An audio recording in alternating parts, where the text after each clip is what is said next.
I believe in quiz is much more than homework, because homework, how many times I've seen kids, hundreds of kids sitting in the hallway, copying from the kids on the other side of the hallway. They didn't have to look at it, but a quiz you have to study for yourself. So you have ongoing quizzes and ongoing tests. It's strong. We're talking about a real academic environment. That is the philosophy of school.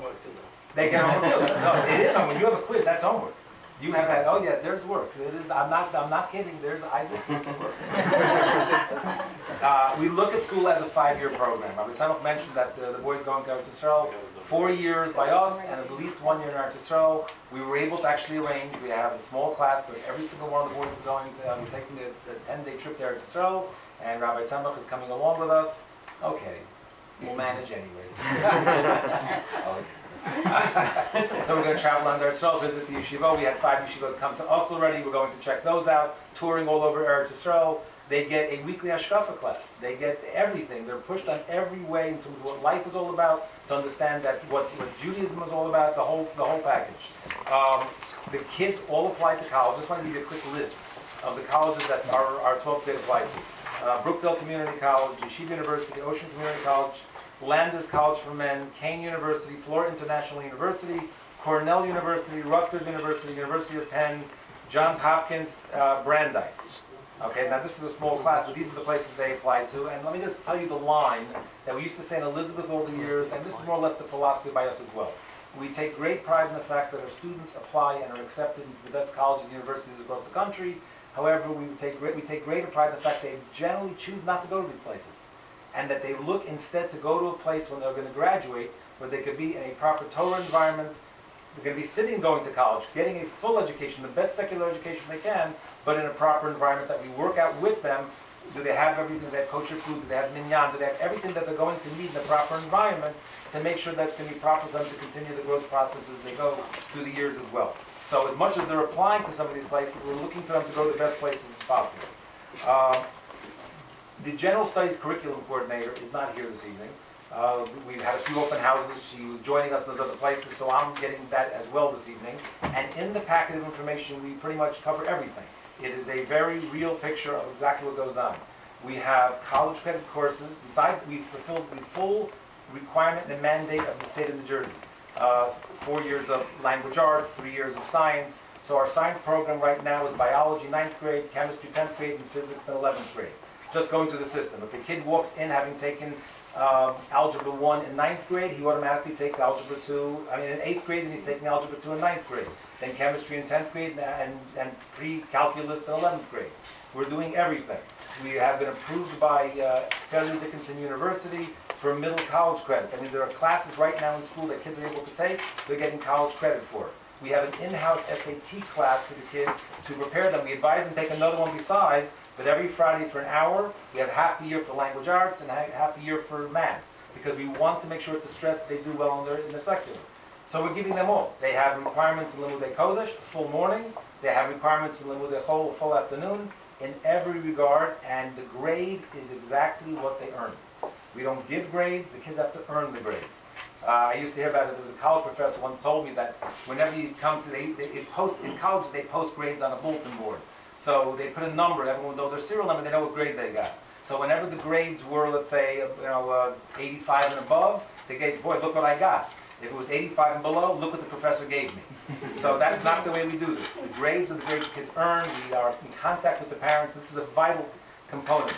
There are 3 report cards, 3 official progress notices in between each marking period, and that's just regular, a parent-teacher conference, and phone calls and separate progress notices when necessary as well. So when I mentioned before about that young man who was failing all the secular subjects, not only were they sent they were sent 6 times official letters, a set rig team, parents were called in to discuss with them. He could do it. Obviously he had a good head and shoulders, he just didn't care.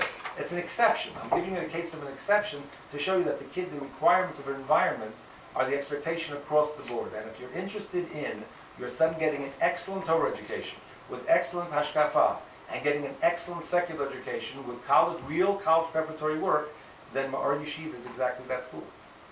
So if you have any questions, we're more than happy to answer anything. Otherwise, the brochure and application, there is a very comprehensive handbook, about 25 pages, that covers everything. And if you actually have nothing to do, and you want to read through it, then I'll tell you 98% of what school is in that handbook. There is a very nice color brochure as well, which gives a very nice synopsis right on the back page here. This color brochure and all the information, it's real. It's exactly what it is. Now, after it was written, I even showed it to them, like, tell me if there's anything in there that's not exactly what it says. We have trips and clubs and activities and ski trip and a spring trip, but 98% of school is what it is, it's school. The kids have a good time, they go to the gym once a week, we do everything. We have a basketball team, we do everything that a big school has because unfortunately, and this is what I'm trying to learn, is I don't know how to run a small school.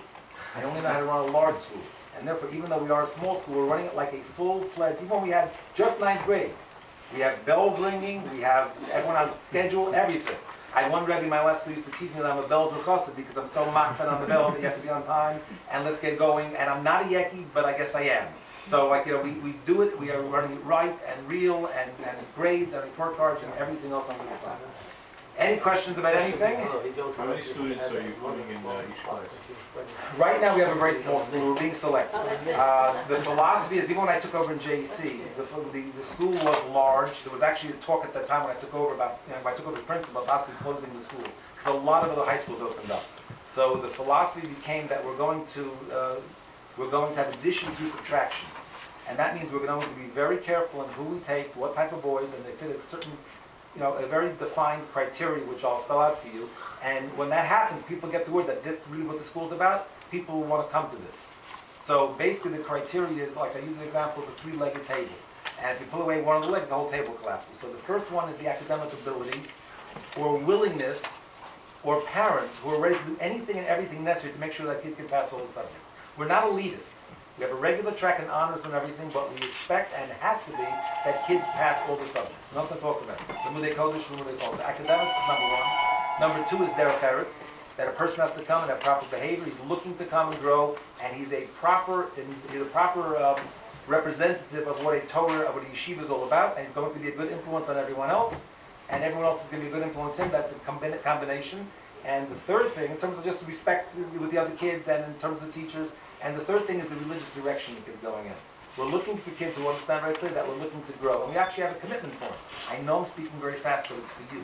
I just want to know how many kids you want to put in class. Oh, how many kids we how many kids we put in a class? You have a maximum. I would say that a grade or a classroom. Classroom. We right now have no more than 10 right now in the classroom. So you have 2 classrooms for we have 4 classrooms. We have 4 classrooms upstairs, and if we need more, on occasion we have other rooms downstairs if we need. But right now we have 4 grades and 4 classrooms, and that's pretty much what we're doing. How many kids in Well, so we would take. I understand. So you have one class per grade right now. Mm-hmm. Yes. Oh, okay. Yes. I thought you had 2 classes. You had Yeah, because I regular have the track. honors and Well, we'll break it up. Even for instance, tomorrow we will put 9 to 10. We have 4 classes, but they track. Sometimes we put 9 to 10 together. We have 2 9th and 10th classes So together. when they code the show. Like I teach 11 and 12 grade. But there's 4 classes. 4 classes. So in secular, for instance, you're talking about how do we then have honors in regular. For instance, I'm a certified AP American history teacher. So I taught American history in school as well. So it was no problem whatsoever to be able to have kids in my class that some kids were having a regular level and additional work was then given to the honors track. And they were given, and every quiz and every test and every mid-year exam and every final was different. There'd be more research reports for the honors class. So in that same classroom, everyone's together and everyone's doing the same thing, but there's a higher level. Now you can do that with a small class. If it gets large, you can't do it. Right now we have a small school. As the Mitzvah Shem, the school grows, we would then divide things up.